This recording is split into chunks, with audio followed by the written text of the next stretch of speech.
I think there are three parts to this. One, the first step is to, recognize that there is a problem. So now that, the government has initiated this review, and now that they are recognizing that there is an issue, is a positive step. And I think this is something which markets were anticipating for quite a long time now, that at least some sort of communication comes in the form of, recognizing the problems per se.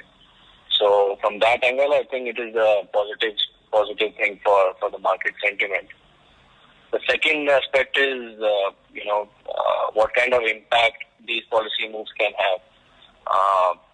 In this regard, I think, although these moves are called, something to control the current account deficit, but I think these are primarily on the capital account side. So, whether you talk about the Masala bond issuances or, making ECBs more attractive for Indian companies, most of these measures aim at bringing in more dollar flows into the country, and then, trying to control the rupee depreciation. My thinking is most of these measures are unlikely to have an impact in the short term, at least not in an environment when rupee is very volatile and rupee is already depreciating. I don't think foreign investors would be willing to make more bets on the Indian assets, especially in this environment.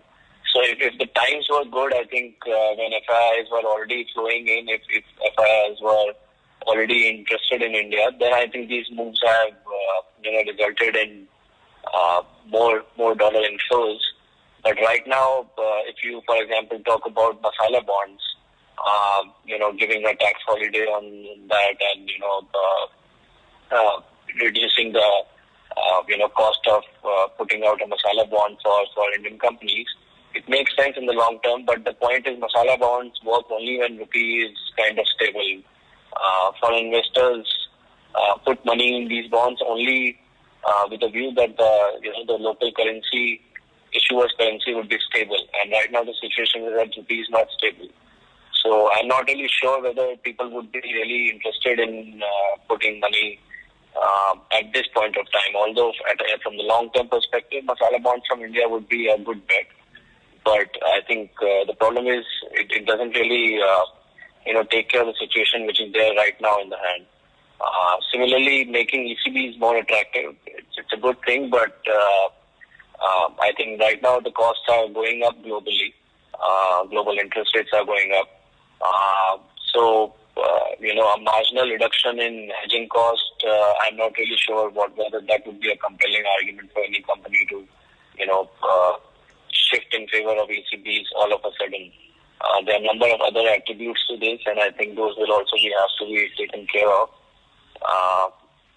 So in overall, I think in nutshell, I think these measures are good from the sentiment point of view, but in terms of actual dollar inflows, I don't see a very substantial impact coming in because of these measures per se. They will have to be supplemented with other measures. And I think markets were running ahead of the expectations, and to a certain degree they would be a bit disappointed.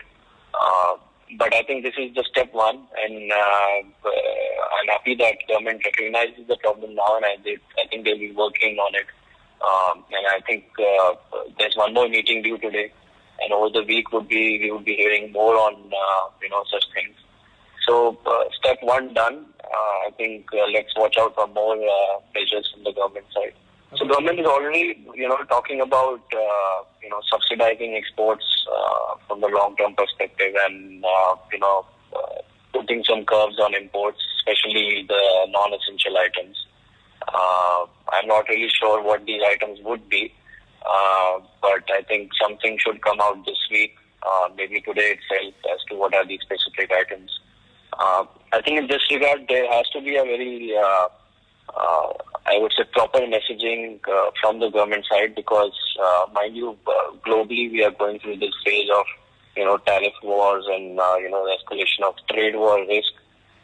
So at this moment, any increase in custom duties or tariffs would not be, in all likelihood, taken well by global investors. They could be considered, moves towards protectionism. So I think in terms of the messaging, government will have to be, walking the tightrope, and they have to be very particular in their agenda and how long maybe they're doing this or what is the idea behind it. I think the explanation has to be very right for global investors to have a meaningful impact on or the desired impact that they're aiming for.